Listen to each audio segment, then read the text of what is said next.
Hello and welcome to uh, Unit 8. We're starting urinalysis. I just want to go through a couple of items briefly with you and a couple of reminders. We're in the middle of Module 3. We're in, I want to say, about week 10 at this point. We have roughly 5 weeks or so to go. So cardiovascular was over the last couple of weeks. So by now you should have Unit 7 pretty well completed. So your Padlets, your case study for that one, and then you had really four PhysioEx activities to do. 1 and 2 for the first Unit 7, and then 3 and 4 for part 2 or the second PhysioEx. So for Unit 12, that's at the end, that's the last unit we do. There is no PhysioEx. So anyway, the last module, which is 3 units, you will have 2 PhysioExes instead of 3. So anyway, just an update there. I've graded pretty much everything up through Module 2. I haven't started grading much in Module 3 yet. I did notice some of you have submitted several items for Unit 7, and some of you have even started working ahead into Unit 8. So anyway, that's where you want to be. I haven't added anything spectacular or of note to your Blackboard course. Again, you want to recall that your Module 3 video lectures and PowerPoints will be under this tab. Everything else, I think at this point, you're pretty well versed in navigating Blackboard. So if we go into Module 3, video lectures and PowerPoints, okay, this is where we're at. Competency 8, renal physiology. So if I click that, that's where the slide presentation is. Now, when we go over to our YouTube channel, so you'll recall as well that we do have our course YouTube playlist. So if I click that, we're going to see, there we go. All right, we're going to see all of the videos we've done this semester. They're in chronological order. And again, what you'll see, let me start at the top. So we have, of course, our welcome video. Now, the first 2 competencies, competency 1 and 2, these are going to have the lecture information, the case study discussion, and the PhysioEx demos. Competency 3, I kind of separated some things out. I did a discussion. Really, this whole competency 3 video is going to be discussion on cellular physiology. And then I added another video as well. So these are both just lecture videos. I did 2 separate ones with the case studies, and with the case study and the PhysioEx. Again, with competency 1 and 2, you're going to find the case study and PhysioEx discussions both in here. Now, I've separated them out for some of these competencies. So I tried to label or title them so they're fairly straightforward with what to expect. So anyway, case study 3 discussion, PhysioEx for competency 3 is here as well. And that takes us into module 2, competency 4 discussion. Both of these are the discussions. And then again, we have the case study and PhysioEx separate. Now, when we move into competency 5, this first video, relatively short, goes through the case study and PhysioEx. Both are very brief. And then the lecture material is here. Competency 6, which is the last competency in module 2. Kind of the same deal. I broke up the lectures into 2 videos, but the case study 6 and the PhysioEx for competency 6 are going to be in this video. Now, the last unit, the unit we just finished, the first part of module 3 is competency 7, cardiovascular. So this will discuss the case study for competency 7. And then again, you had 4 short activities to do. So 2 separate PhysioExes. So this is the first PhysioEx activity for Competency 7. This is the second PhysioEx activity for Competency 7. So 1 and 2, and then 3 and 4. So you can watch those demos. And then the lecture material down here at the bottom. Now, I've already put at the bottom, at the very bottom is this week's lecture material. So the Competency 8 urinalysis lecture material is in there, and that's going to go along with this PowerPoint. Okay. And it's actually the same video that's in our YouTube playlist that you would find here. Okay, about 72 minutes or so. But anyhow, so today, this video is going to have case study for urinary system, case study 8. And it's also going to have the PhysioEx for Competency 8. So that'll be in one video, and then we should just keep plugging away. So anyhow, you can go through the slides and go through, again, my notes within those slides if you need to. All right, so, and of course, Padlet, everything looks good with Padlet, so don't forget to not only do at least one comment under a video, but also go in and do your little survey in Blackboard, again, for each Padlet. So let's look at case study 8.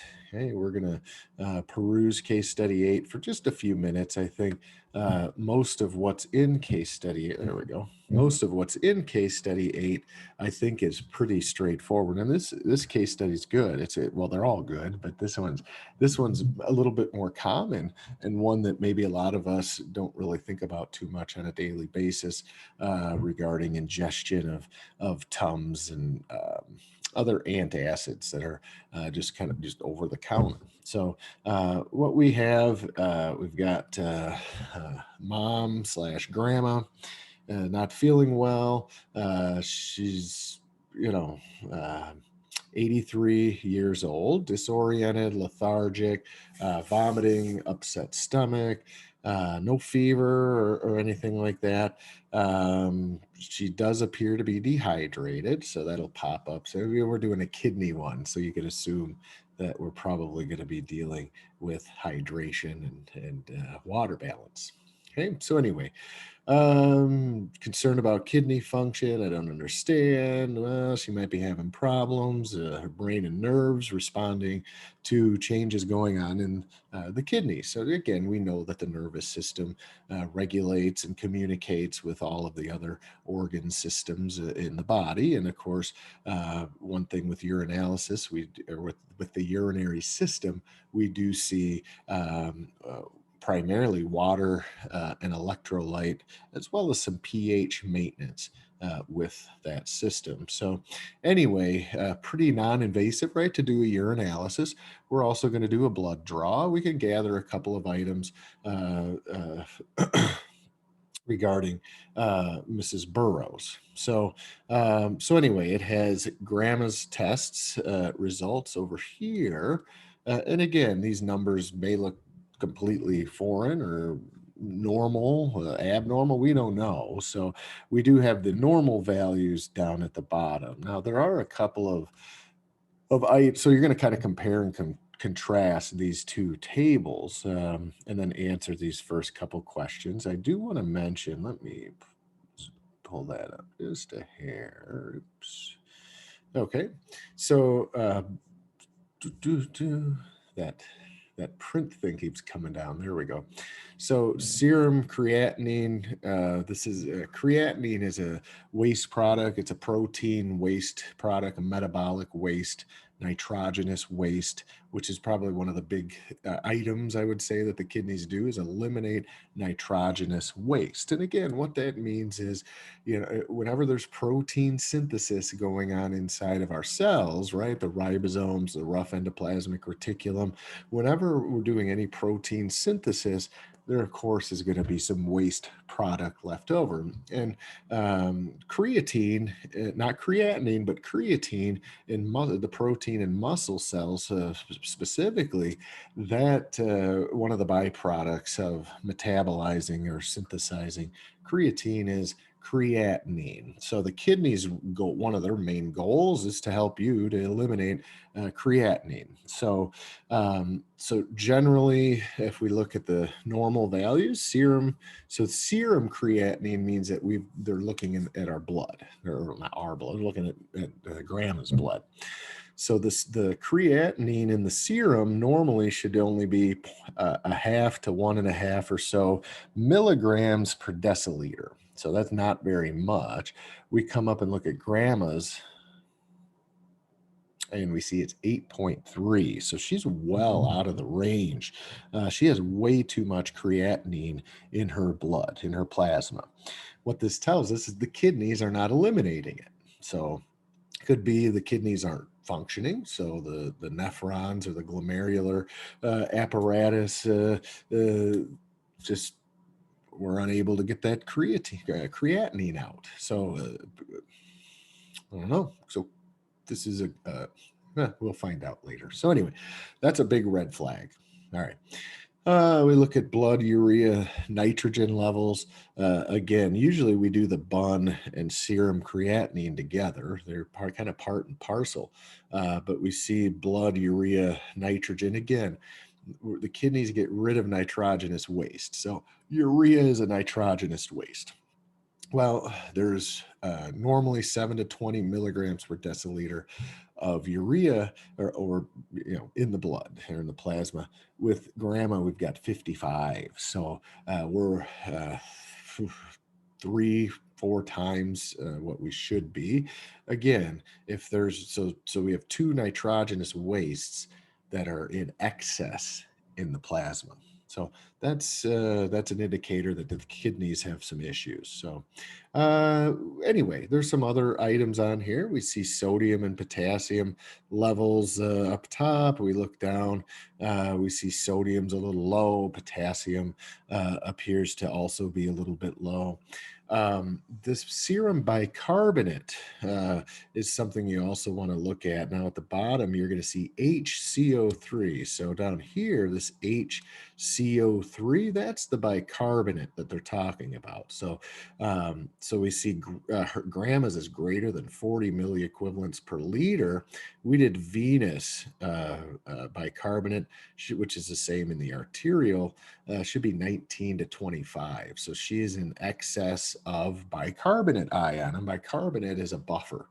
So it helps to kind of alkalize or neutralize a situation. So buffers help to bring strong acids to being a little bit more weaker, strong bases to being weaker bases. So anyway, we have bicarbonate as a kind of a famous or well-known buffer. And if that buffer is in excess in the bloodstream or in the serum, that's an indicator that we have some severe alkaline issues going on, so potentially. And furthermore, the kidneys aren't doing some of what they're supposed to do regarding the regulation of pH and the bicarbonate ions. So pH, I think they have, there we go, 7.3 to 7.4. Grandma's at 7.67. So that's her pH levels are technically going to be higher, which means she's more alkaline. So she'd be going through some alkalosis right now. So anyway, I don't want to spoil too much of the party. You guys can have fun kind of poking around with that. And then part 2, we get a little bit more info about the patient. Oh, wait, let me go back up, make sure there aren't any oddball questions here. Let's see, lab values about how the kidneys are functioning. So the first one just asks lab values that are out of normal range. So talk about the ones that we just did that are too low and the ones that are too high. And then number 2 asks for maybe a little bit, not more info, but more detail about maybe specifically which 2 may tell us something about the kidney functioning. Now, we mentioned creatinine and BUN are going to be 2 of the big dogs, especially. But so you could pretty much leave it even at just one of those. You put serum creatinine even for there. Let's see, alkalosis. We talked about that. Again, we know that because her pH levels are above the normal or neutral rate. Remember, blood pH is slightly alkaline anyway, around 7.3, 7.4, and hers is 7.65. So anyway, why are we interested in her kidney function? Again, because the kidneys help to regulate pH, they help regulate electrolytes, so sodium, potassium, magnesium. They help regulate body fluid. So what I don't know, electrolyte balance, fluid balance, and of course some of the pH balance. We'll see next week. The respiratory does the bulk of pH balance, but the kidneys play a major role in that as well.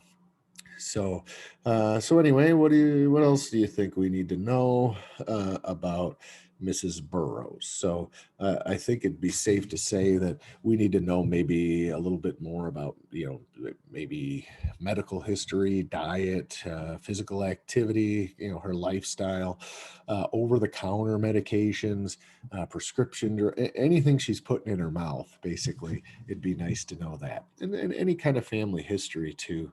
That we could get. So we could run, we could do some more just basic physical exams, respiratory, which we probably already did, right? We probably did blood pressure, heart rate, body temperature, respiration. So we're going to have those values certainly too.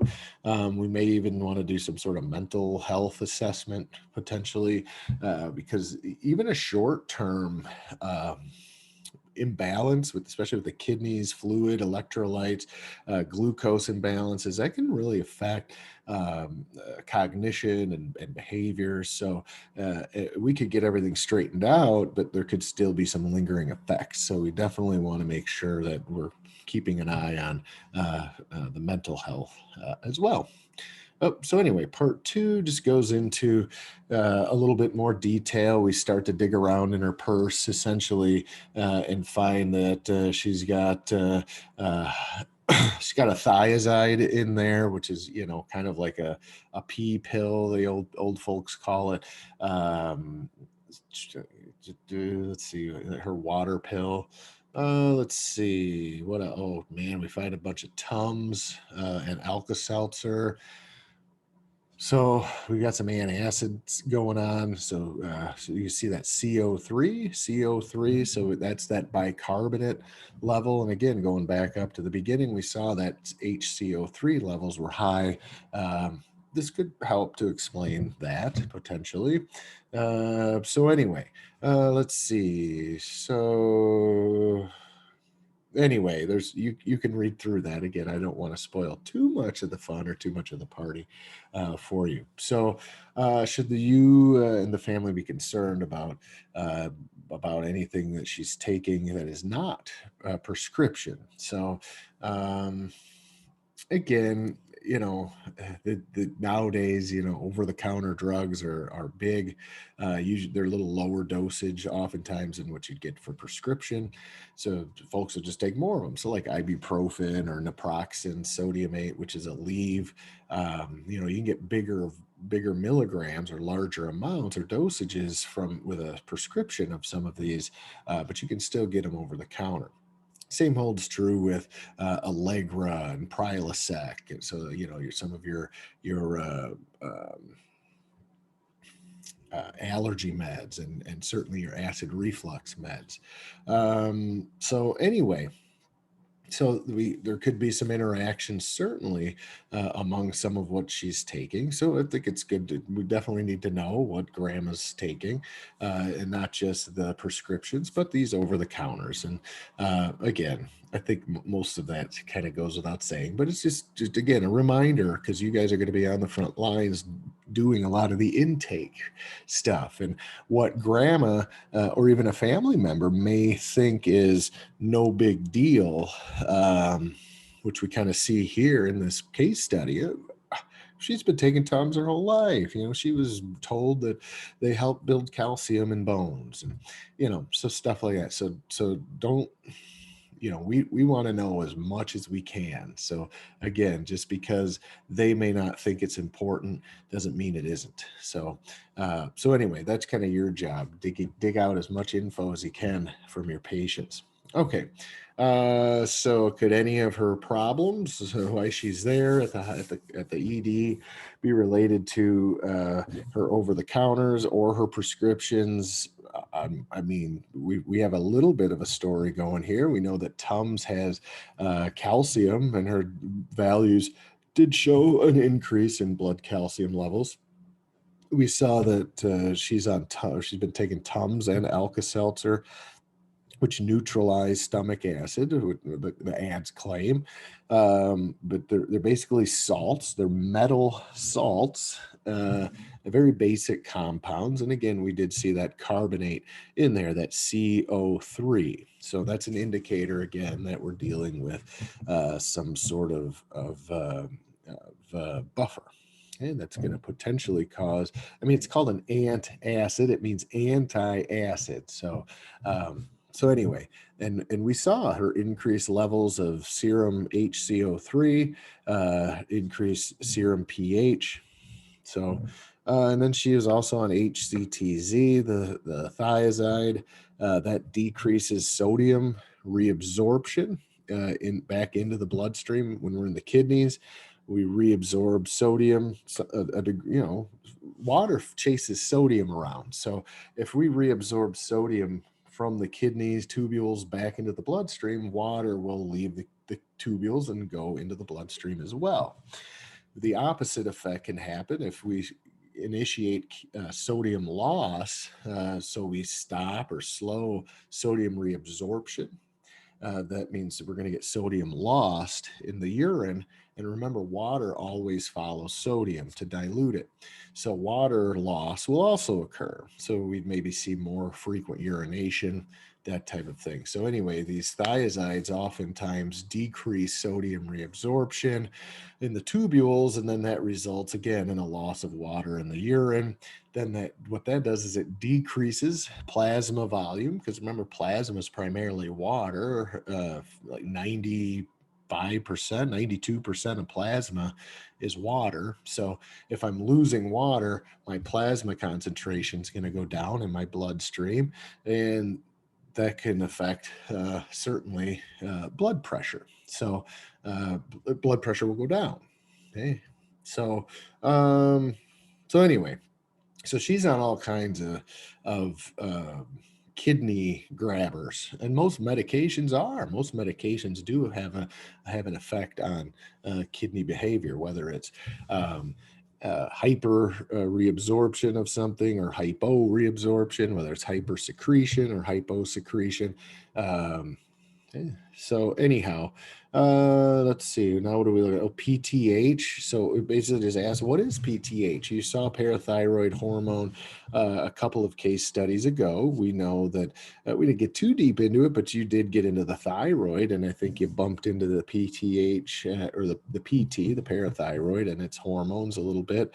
But anyway, so number 3 just asks, what is it? Where does it come from? What does it function, right? So we know that when calcium levels in the blood are low, parathyroid hormone is going to kick in and target osteoclasts of the bone, and the osteoclasts will kind of chisel away some of the bone and dump that calcium into the blood, and then calcium levels in the blood go back up. So PTH works with calcitonin from the thyroid to maintain calcium blood homeostasis. So when calcium levels in the blood are high, then calcitonin kicks in and pulls that calcium out of the blood and enables it to be stored in bone.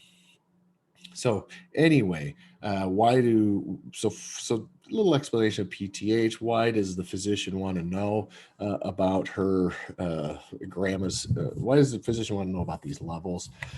Again, plasma calcium levels we've already seen are too high. So so we would expect then that, PTH levels to then potentially go up. If PTH is normal, there may be other causes of her TUM. So Mrs. Burroughs, again, her plasma calcium is too high. So that means a couple of things. Either her parathyroid hormone is so active that it's triggered kind of almost like an autoimmune avalanche of osteoclast activity.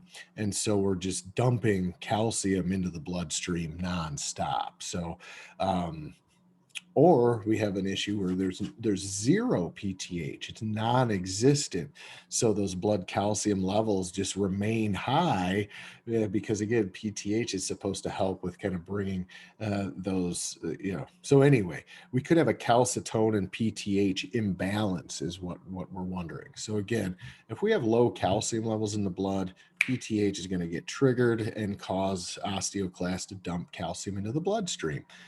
Okay. Mrs. Burroughs' calcium levels are really high. So it could be because, again, PTH is overly active, triggering too much osteoclast activity, triggering too much calcium in the blood. So that's why the physician is interested in PTH levels. We may do the test, it comes back, levels are totally fine. So, okay, we can eliminate that. So again, when we're working on patients, there's a lot of variables we're trying to, we're detectives, right? We're trying to eliminate possible suspects. Pardon me. So normal values for PTH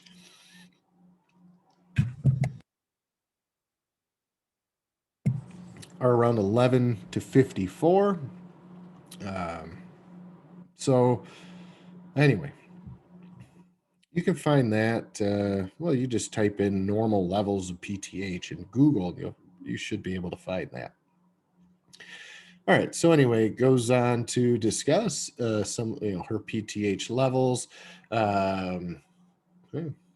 You go through some of those. So she's sick now because of the Tums. So man, how can they sell them if they make people sick? So anyway, what enzyme catalyzes the formation of H2CO3 from CO2 and water? So it's basically asking us what enzyme catalyzes water and carbon dioxide from bicarbonate. So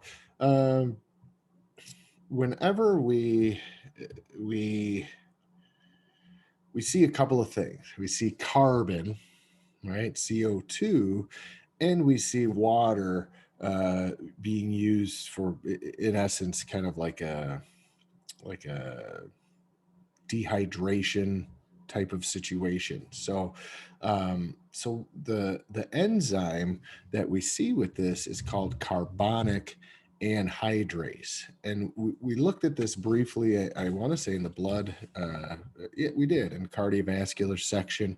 We talked a little bit about how CO2 is transported a little bit by red blood cells.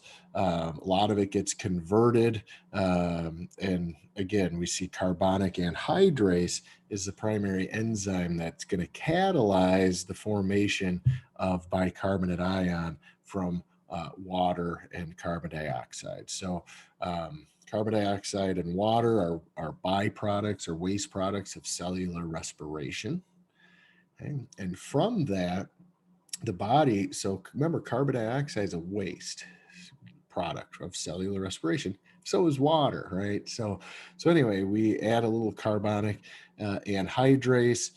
So get rid of so kind of break up the water, add a little carbon in there. So we're basically adding CO2 and H2O. Okay, so you can see we still have two H's and we have CO, but this time we have three. So just saying, if we add CO2 plus H2O, we would equal H2CO3. Okay, and the bodies do the plasma. This is going on constantly to help to create that buffer that we've been talking about. Okay, bicarbonate ion or bicarbonate buffer. And again, it's carbonic anhydrase that's going to do that. Okay, so anyway, goes into a little bit of how this occurs. This diagram outlines the mechanism by which hydrogen ions are actively secreted from the proximal convoluted tubule of the nephron. What other substances must be transported from tubular fluid into the PCT cell or from the PCT cell, so proximal convoluted tubule, into the interstitial fluid. So, so what we see, it's outlining hydrogen ions being actively secreted into the proximal convoluted tubule. So this is one of the ways. So when we secrete, we're putting something into the bloodstream. So one way in which the body does regulate pH, remember the H in pH is for hydrogen ion, is by the kidneys secreting excess hydrogen ion if we do have it. So that helps to maintain pH balance. Let's see, sodium. So sodium's going to be co-transported. Hydrogen secretion mechanisms. There's what they call an antiport that requires sodium transport in the opposite direction or down its concentration gradient. So sodium gets co-transported. Sodium and potassium can also get transported via our sodium potassium pump. Right. So let's see. So basically, let's see what other substance must be transported from the tubular fluid. So from the tubular, so we're shuttling. Well, it shows you here. We're shuttling around sodium. Okay. And I don't know if it has. There's potassium. Okay, so you see potassium's going in, sodium's going in, chloride ions are going in. Okay. HCO3, okay, being transported out into the interstitial fluid. So let's see. And again, this is helping us with regulation of pH, that hydrogen ion concentration.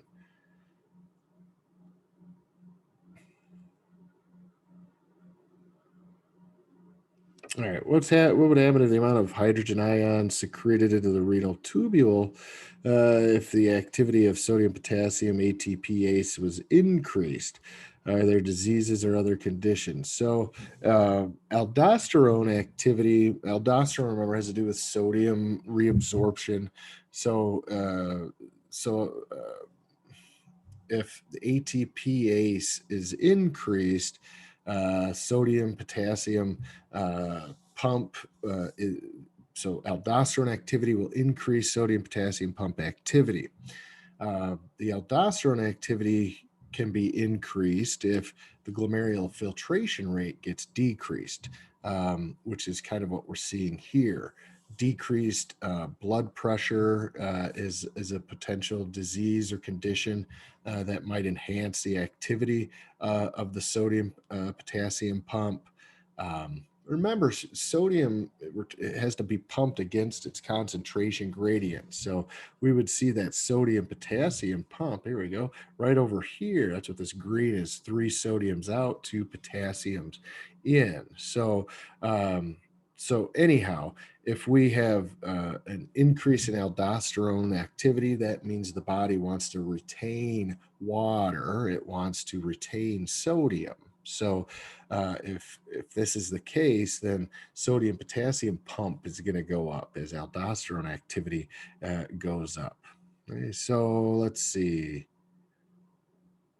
So it says, what would happen to the amount of hydrogen ions secreted into the renal tubule if the activity of the sodium potassium pump were increased?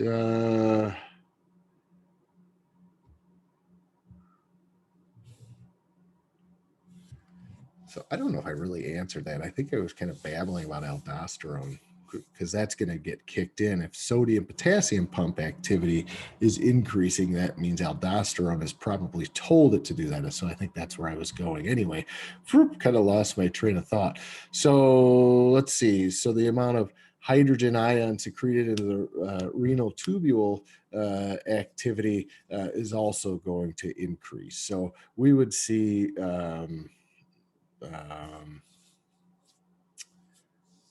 diuretics inhibit reabsorption of sodium in the tubular epithelium. So aldosterone is going to be kind of like fighting with these thiazides because it wants to decrease fluid loss. So so anyway, and the aldosterone coming from the adrenal glands which are sitting on the kidneys.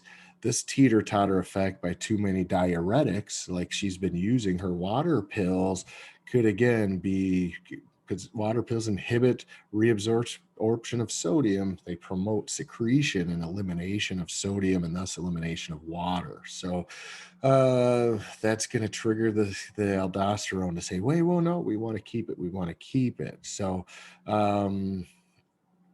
anyway, meanwhile, hydrogen ion concentration, we're eliminating hydrogen ions. So if we're eliminating hydrogen ions, we're making the body more basic or more alkaline. So that's what we're seeing too. We know her HCO3 levels are high, her pH levels are high. So we've got hydrogen ions leaving, we've got sodium being potentially reabsorbed, and aldosterone or sodium leaving, and aldosterone saying, no, don't leave. We want you to stay because of her diuretics that she's on. The HCTZ thiazide is causing her to lose sodium and lose water like crazy, and thus and as well as hydrogen ions. So she's kind of a mess. So we need to keep going. Let's see. What about the calcium? So it gets into kind of how calcium plays a role gets into her breathing a little bit, because this kind of segues into the next case study, the next unit, which is respiratory, and how the respiratory system helps to regulate pH. So doctor says there's no problem with the respiratory system.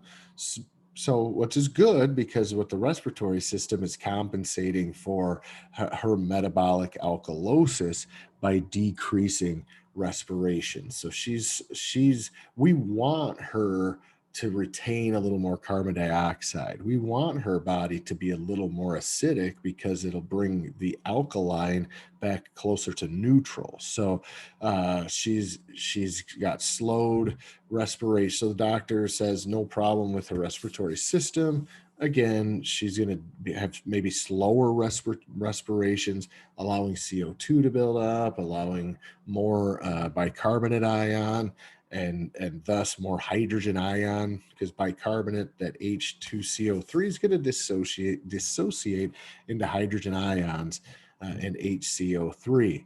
So anyway, we would see then hydrogen ion concentration go up when breathing goes down. So this again segues nicely into what we're going to do next week. Now, you're not going to be drawing a diagram. If we go over to the questions for that one, I tweak the questions a little bit, or just that one. Number 2 just says, describe how the respiratory system under control of the nervous system responds to alkalosis. So we're going to have delayed breathing, slower breathing. We want to retain carbon dioxide. Okay. Well, we respond to acidosis by usually breathing a lot more, heavy breathing. All right. So let's see. PTH levels and calcium levels kind of regulate each other. So low plasma calcium stimulates the release of PTH from the parathyroids, and as calcium rises in the plasma, PTH release falls. So normal levels, again, 10 to 55 or in that range, and hers are too low. Okay. She has extremely high calcium levels, though, right? If this very high plasma calcium was the result of excessive PTH activity, we would expect PTH levels to be very high, but she has lower than normal. We kind of hinted at that earlier. Indicate plasma calcium is appropriately inhibiting PTH release from the PTH glands, and that the elevated calcium is not the result of overactivity. It appears that her intake of milk and calcium-containing antacids, she's been guzzling milk like crazy, eating these calcium antacids, contributing to her elevated levels of calcium in the blood. So, all right. So anyway, PTH levels are low, which we would expect because she's supplying so much calcium that PTH, remember, only gets triggered when calcium levels are low. So basically, it's kind of going on strike. It's saying, there's so much calcium in the blood. It's, we don't ever have to worry about not having enough calcium, so we'll just not produce as much. So that's kind of what we're seeing here and why her PTH levels are so low. She could have a tumor somewhere as well, certainly. She could have bone marrow issues. She could have thyroid cancer. Let's see. We already kind of talked about some of these thiazides. So again, these thiazides are going to inhibit sodium chloride transporters, leaves more sodium in the tubular fluid, promotes then loss of water, right? So we're kind of inhibiting sodium potassium pumps to be pumping sodium back into the blood to retain some water. We're going the opposite direction. So anyway, that decreased sodium entry into the cell means that the sodium concentrations decrease, and that, which is enhancing the driving force for sodium to enter via that sodium calcium transporter. And so what happens is, the co-transporter, sodium stays in the tubular system, calcium gets pushed out. So if we're promoting excess sodium to be eliminated or secreted then we're also in turn promoting the excess calcium be retained or reabsorbed. So calcium's flowing kind of the opposite direction of sodium. So again, so couple that with tons of milk, tons of Tums, tons of whatever else she's doing, we're really pumping up the calcium levels. So we're unable to lose calcium in the urine. We're building up, we're getting what they call hypercalcemia, too much calcium in the blood. So anyway, so I don't know if you'll probably find I've probably said too much already.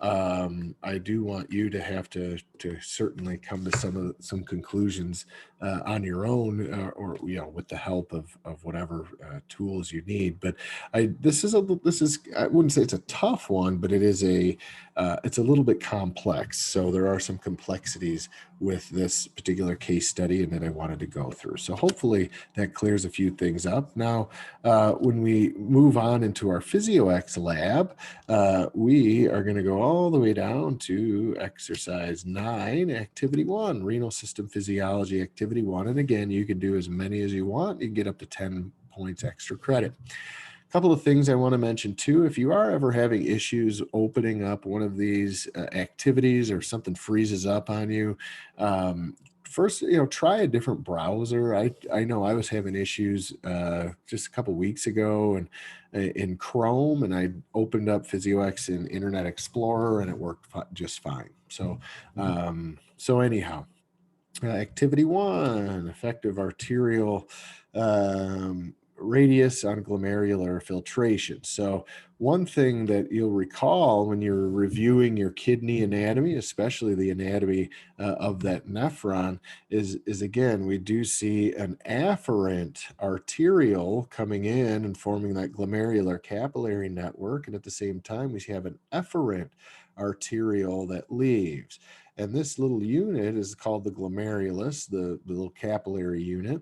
And then what surrounds that unit is called a Bowman's capsule. Okay, so this whole unit is called the renal corpuscle. So again, we're going to bring blood into this capillary network, and this is where we're going to begin the process of urine formation through a process we called filtration. Okay, so filtration begins at that renal corpuscle between the glomerulus and Bowman's capsule. We have a value called glomerular filtration rate. So how much, right? Rate, how much so amount per period of time. So rate, how much per hour, per minute, per year, per day. That's what glomerular filtration rate relates to, is how much does the glomerulus filter, how much filtrate do we get out of the glomerulus per minute or per hour, per some sort of time. So that's GFR, glomerular filtration rate. Now, as that filtrate leaves the renal corpuscle, it's going to enter into that proximal convoluted tubule down the descending limb into that loop of Henle, and then up the ascending, and then the distal convoluted tubule, and then out into the collecting duct. Now, one thing they don't really show, you want to recall too, is we have a vast capillary network that you can kind of, they cut it off here, but this branches off, and we have what are called peritubular capillaries. Okay, peritubular capillaries. All right. Okay. So 3 things are going on to form urine: filtration, and then we get what's called reabsorption. So certain items we want to put back into the bloodstream. So that's called reabsorption. So that's where those peritubular capillaries can come in. And then secretion, where we can pull things that didn't make it out up here, we can pull them from the blood and put them into the tubular network. Okay, so there's tubular, so secretion, it dumps things from the blood. So basically secretion and filtration are putting things into the tubes, and reabsorption is pulling things out of the tubes and putting them back into the bloodstream. So anyway, I think that hopefully is pretty much a basic review. So, I wanted to mention too, so we're looking at glomerular filtration rate. How much stuff can we filter from the glomerulus into the tube? All right, well, we have an afferent coming in and an efferent going away. We can alter the radius of either of these or both of these, and that's going to affect the rate. So that's what you're going to do with this particular PhysioEx activity.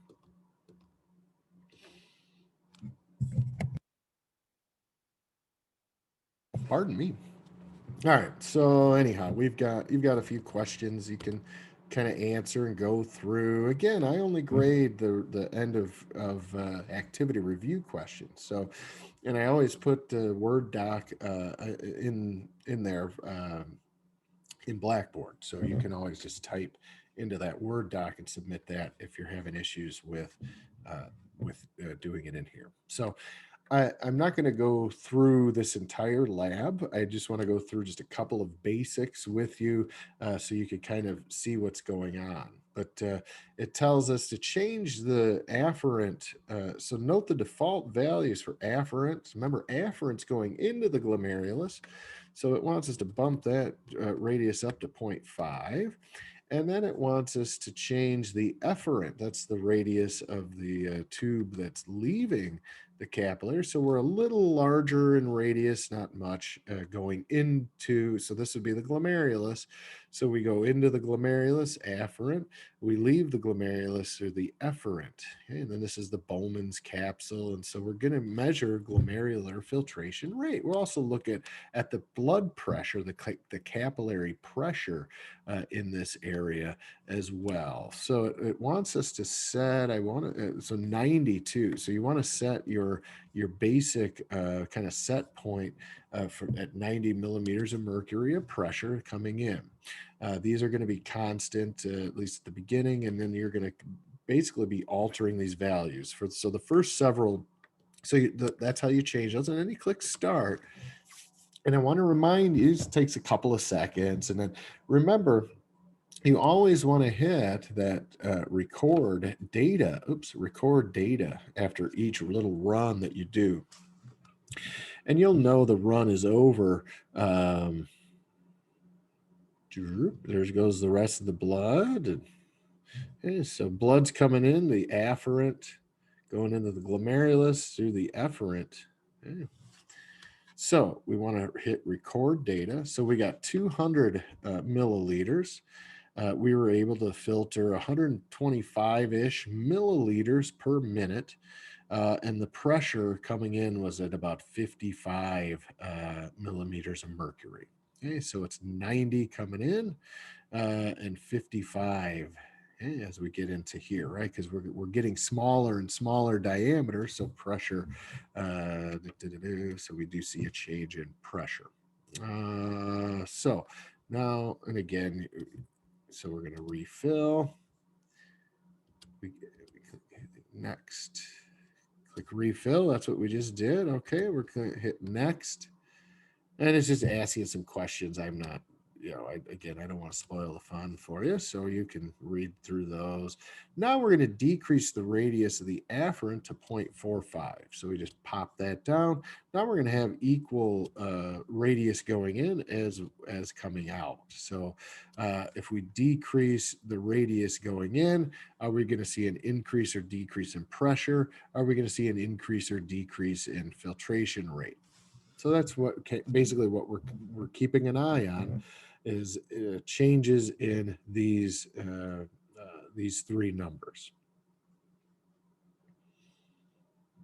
based on what we alter over here. Beaker pressure is going to remain constant the whole time.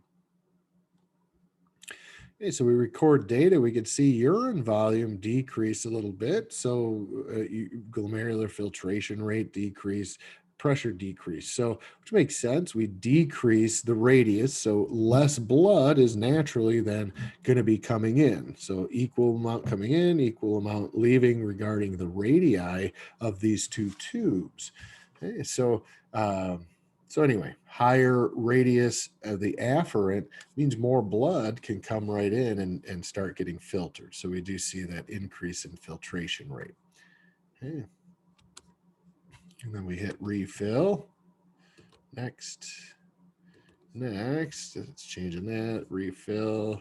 And then it's going to tell us to decrease the radius by 0.05 millimeters all the way to 0.35. So then we bump that down to 0.4, run another hit record data, then bump it down to 0.3, hit start, record data. Okay, and then it's going to ask you to do a couple of other items. So again, I don't want to spoil the fun, but I think this activity is pretty straightforward regarding performing the actual experiment. And again, don't forget to do record data. So the first set of tests you're doing is altering the afferent radius. You're going to first get kind of a baseline measurement, then you're going to decrease, and then part two, you're going to increase the afferent. So you're only going to be altering the afferent for the first several. And then at the very end, it's going to have you set the afferent back to 0.5 and then alter the efferent radius. So anyway, that is what you're going to do. There's 0.35. So remember, it tells us to go all the way down to 0.35. So notice we keep decreasing the afferent radius as we come in. We should then see a consistent decrease in pressure, filtration rate, and urine volume. Okay. So you can see how folks who have blood pressure issues, or blood like sclerotic issues, right? Like plaque build up or cholesterol buildup can alter the radius, right? We get a smaller radius because we've clogged up the artery or arterioles, and then what we see then is a decrease in glomerular filtration rate.